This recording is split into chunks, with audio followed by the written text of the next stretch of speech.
Welcome to Reformed Thinking. We're glad you're joining us for another deep dive. And today, well, we're opening up a part of Scripture that I think really demands some immediate and pretty radical self-examination. It really does. It's one of those passages that's famously difficult and often misunderstood. We're going to be in the Sermon on the Mount, looking at Jesus' teaching on revenge, justice, and mercy. Specifically, Matthew chapter 5, verses 38 through 42.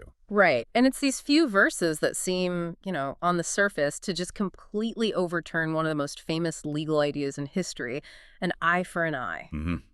The lex talionis. So our mission today is pretty ambitious. We want to understand how Jesus is working with the Old Testament law here.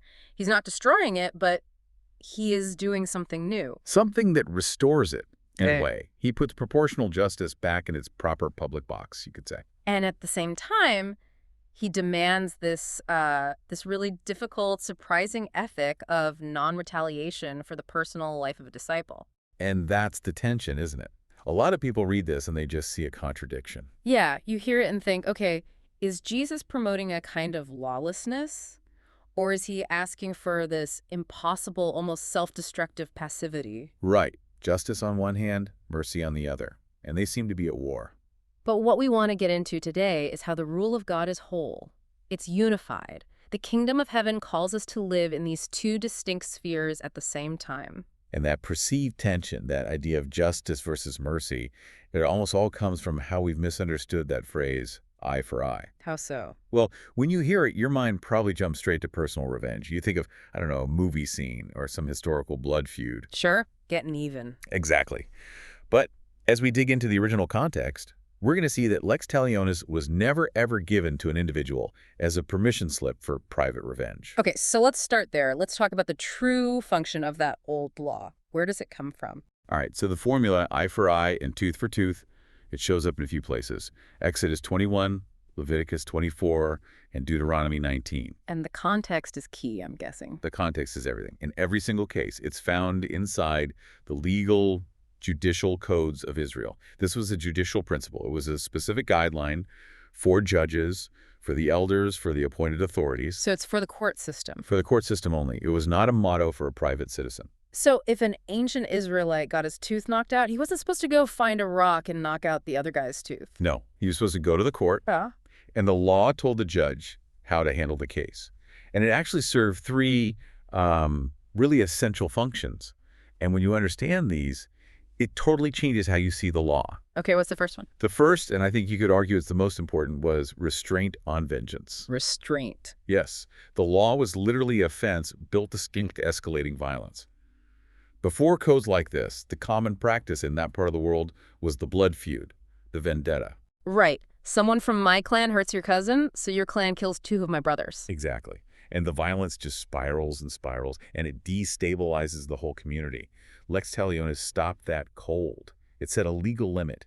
The punishment cannot exceed the harm done. It puts a ceiling on it. A ceiling on retribution. Right. Yes. If the damage was the loss of an eye, you were compensated for the value of an eye. You could not, under God's law, demand the man's life or the ruin of his entire family. That reframing it's huge.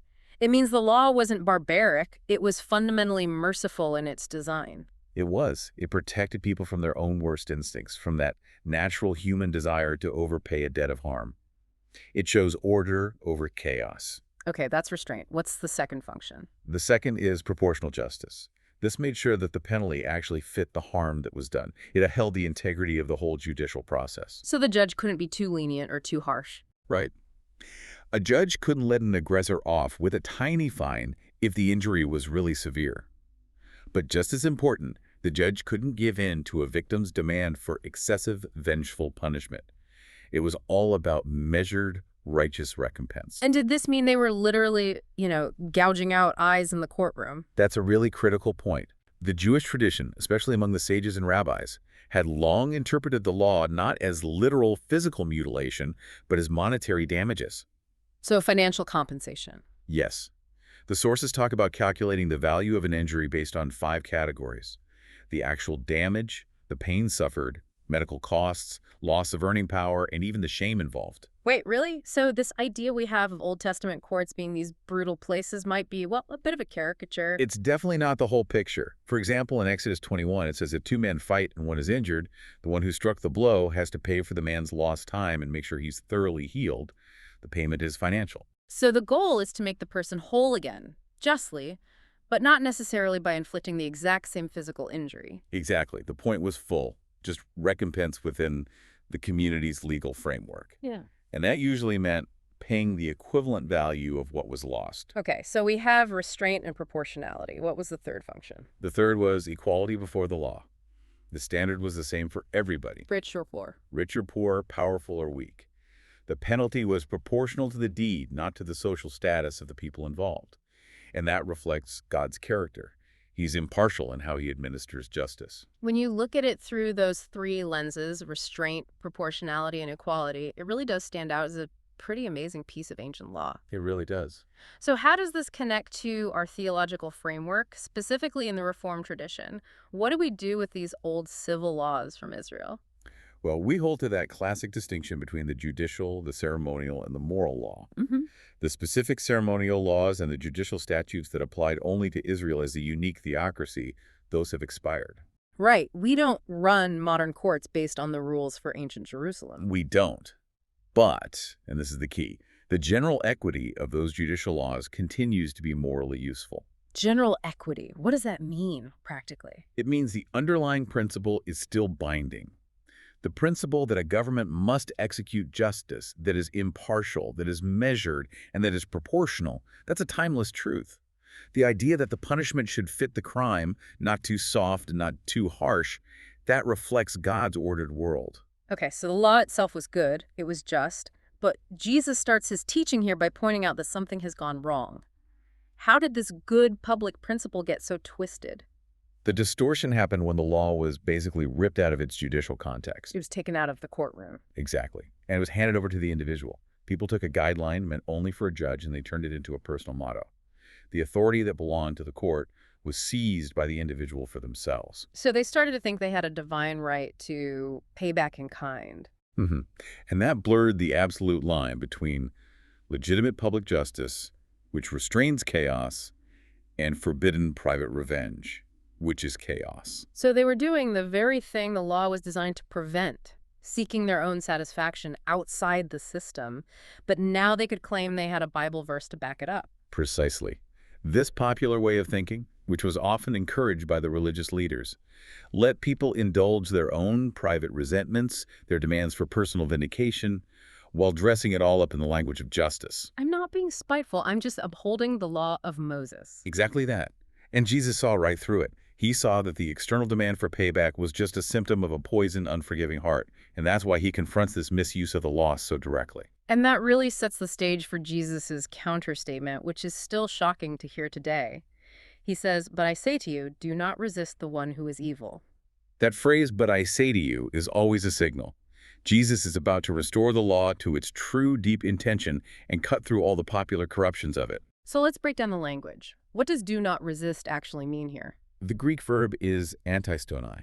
It means to stand against, to oppose, to set oneself against. It's a very combative word. So it's not a passive term. Not at all. When Jesus says, do not resist the one who is evil, he is zeroing in on the specific impulse to retaliate when you yourself are the one who has been wronged. He's forbidding that knee-jerk reaction to stand up against your aggressor just to get your own back. So this is a command about the heart. It's about the vindictive heart, that internal engine of vengeance that demands immediate satisfaction.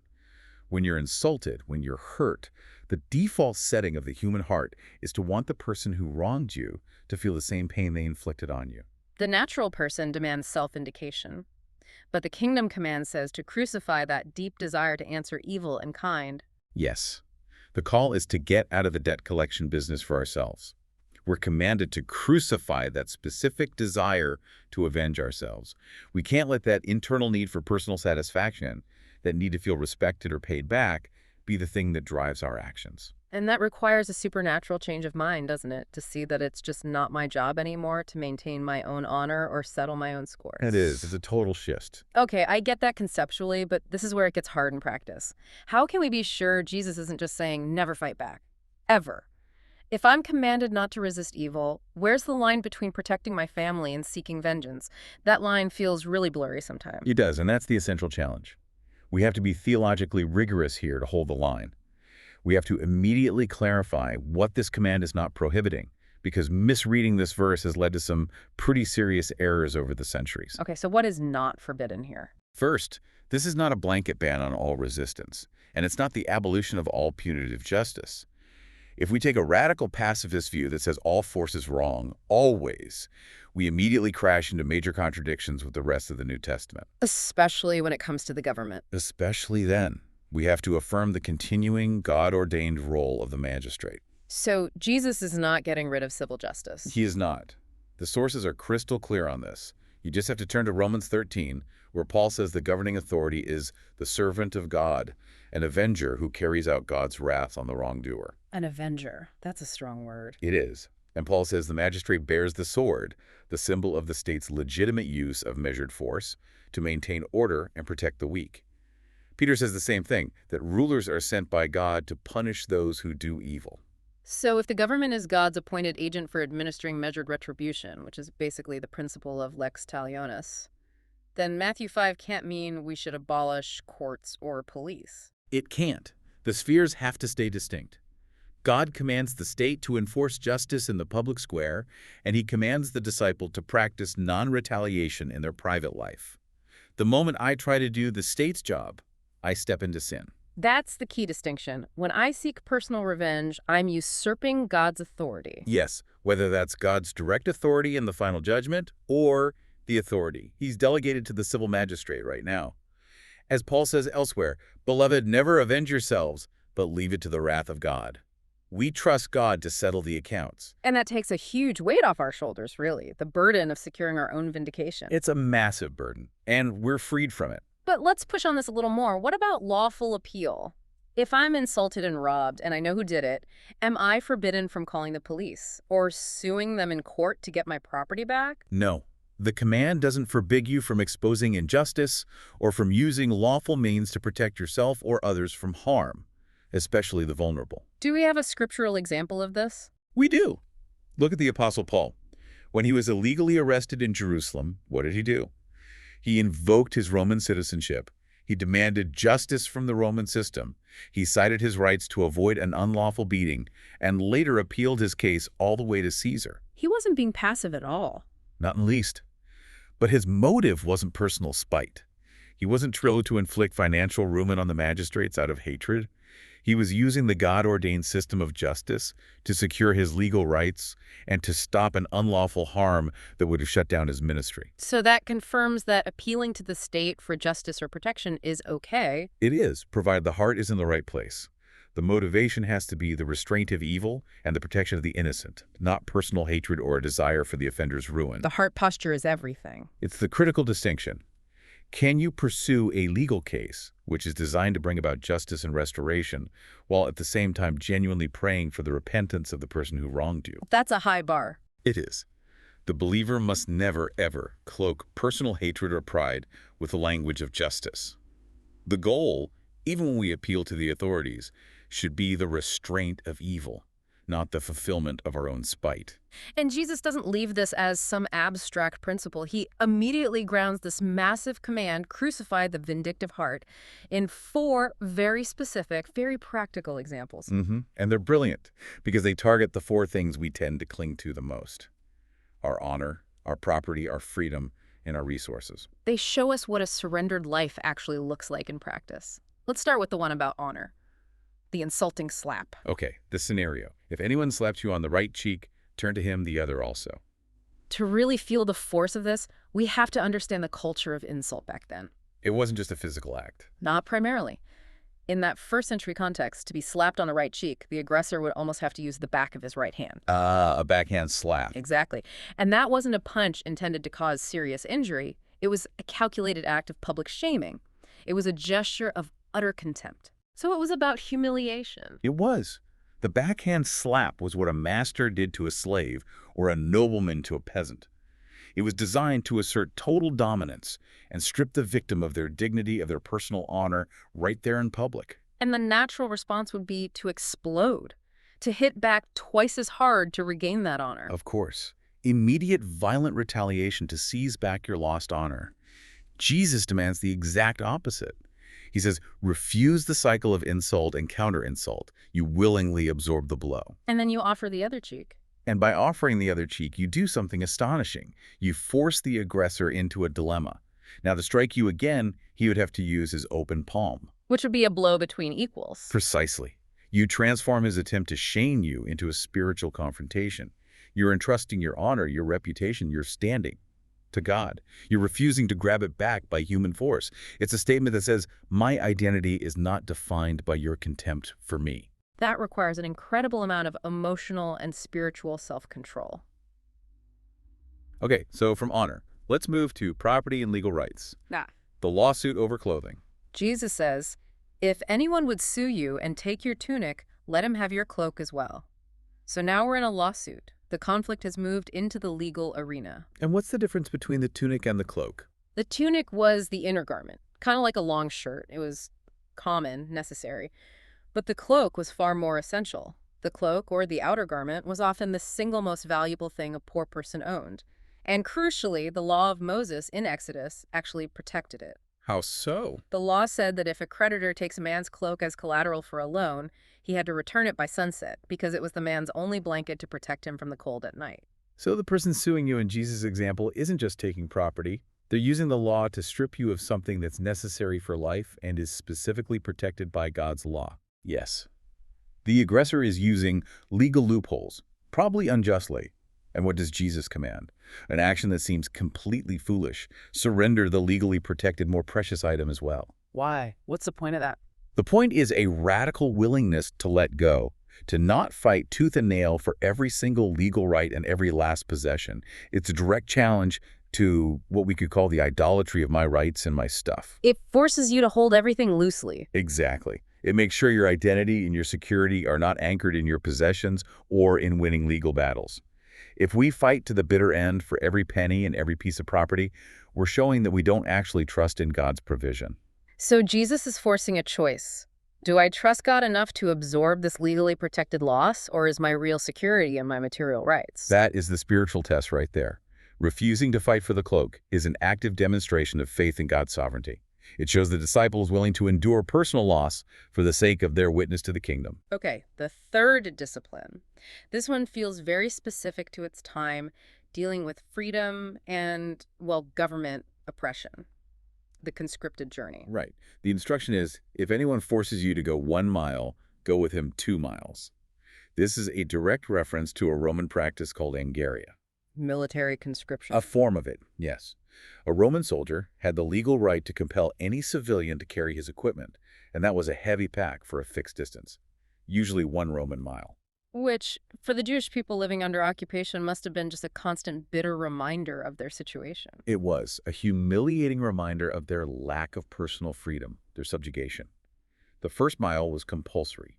You did it with sullen, resentful compliance. But Jesus says to transform that moment. Yes. He says the disciple must turn this imposed humiliation into an opportunity for voluntary generosity and service.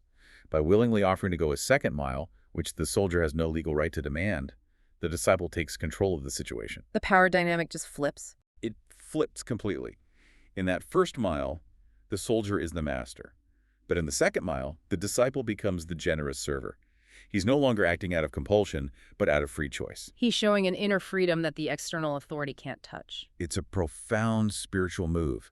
You're saying, you can compel my body, but you can't compel my spirit. My service is a free gift.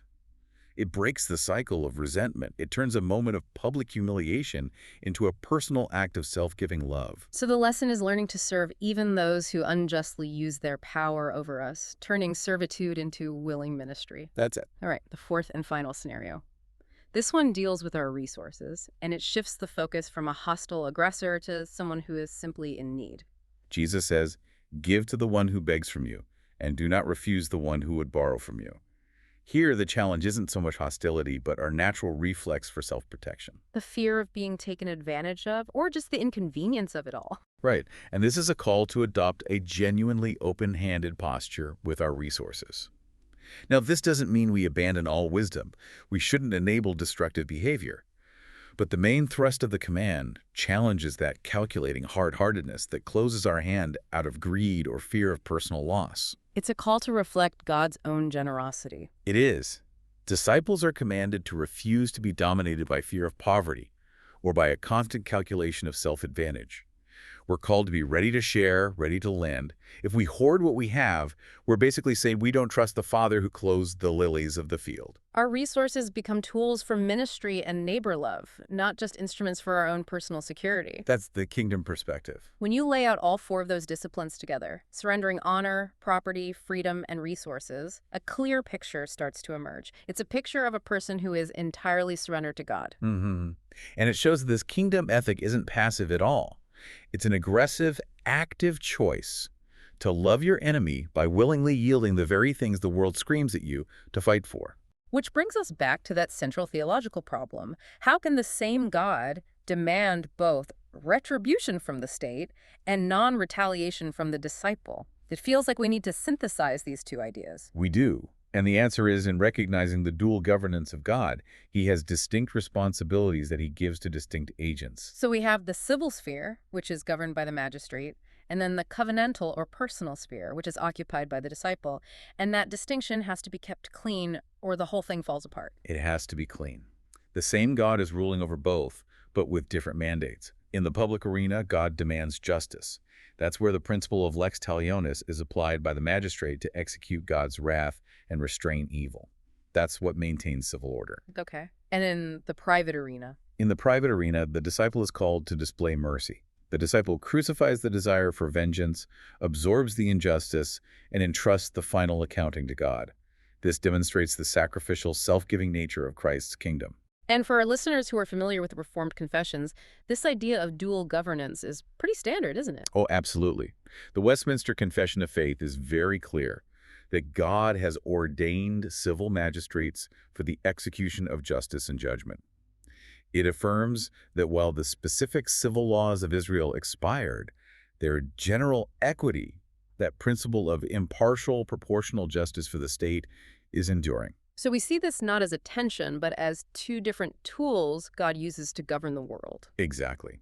God uses the state to keep the world from descending into total chaos, and he uses the church, the body of his disciples, to demonstrate the radical, supernatural mercy that flows from the gospel of Christ. This distinction is so helpful because it helps us navigate that really hard question. Does non-retaliation mean I have to be passive if someone is harming me, or especially if they're harming someone else? And that's the ethical tightrope we have to walk. Yeah. We have to be clear that the command to yield your own rights when you are wronged is different from the command to love your neighbor. So this passage does not mean a victim has to just quietly endure serious, ongoing criminal abuse. It absolutely does not. For instance, if you, as a disciple, see someone being attacked on the street, your duty to love your neighbor might require you to intervene.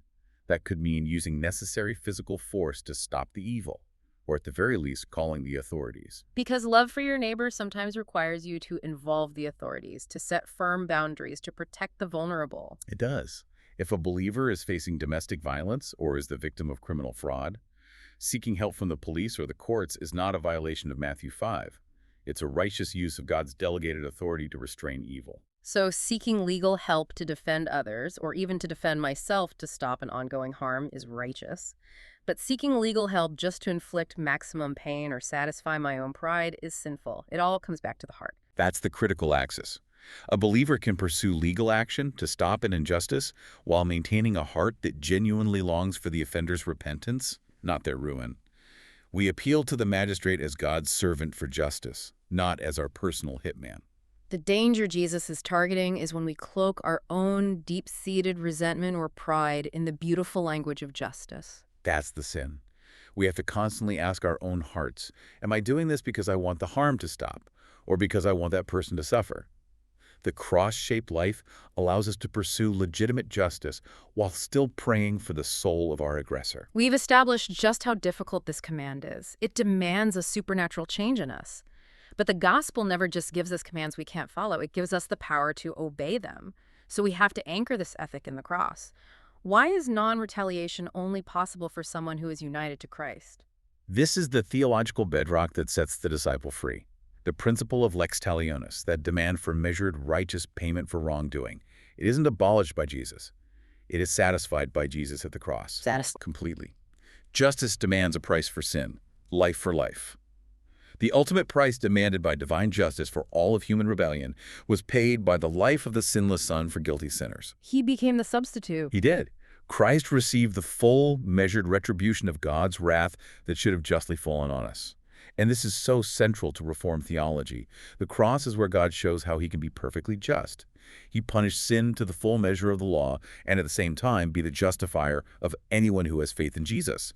All of God's righteous demands were met, fulfilled, and exhausted in Christ's suffering. So if the ultimate debt that I owe God, the highest demand of justice against me, has already been paid in full, Then you are free. I'm freed from the burden of debt collecting. That's the daily, practical, spiritual benefit.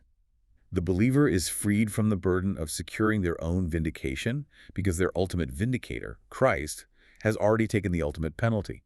We are liberated to live this radical ethic because the accounts are already settled. Paul has that powerful image in Colossians of Christ canceling the record of debt that stood against us. It's a perfect illustration. When a debt is paid and the record is canceled, the creditor has no claim left.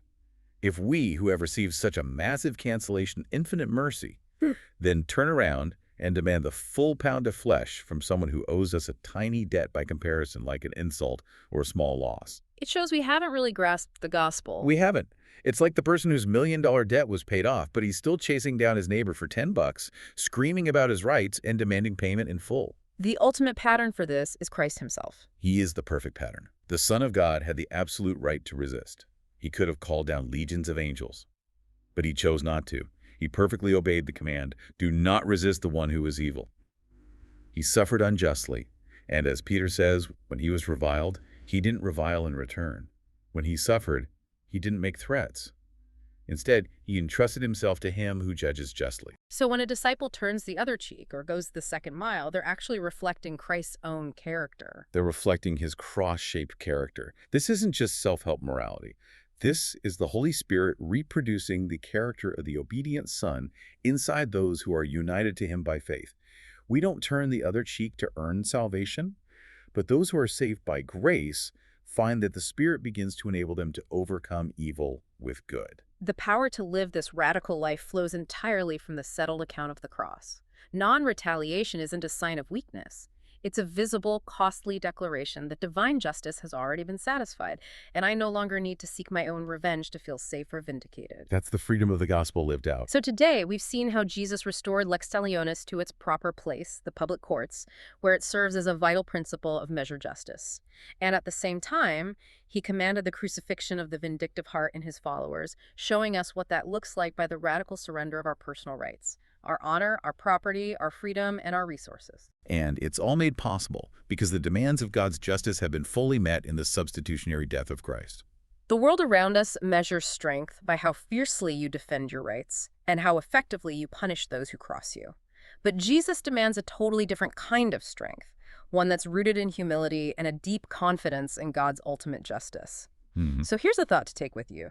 When you face an insult, an inconvenience, a financial loss, or some act of malice this week, how will your response reflect the magnificent fact that the ultimate debt against you has already been canceled, and your vindication rests securely in the hands of a just and merciful God? That right there is the measure of the kingdom ethic.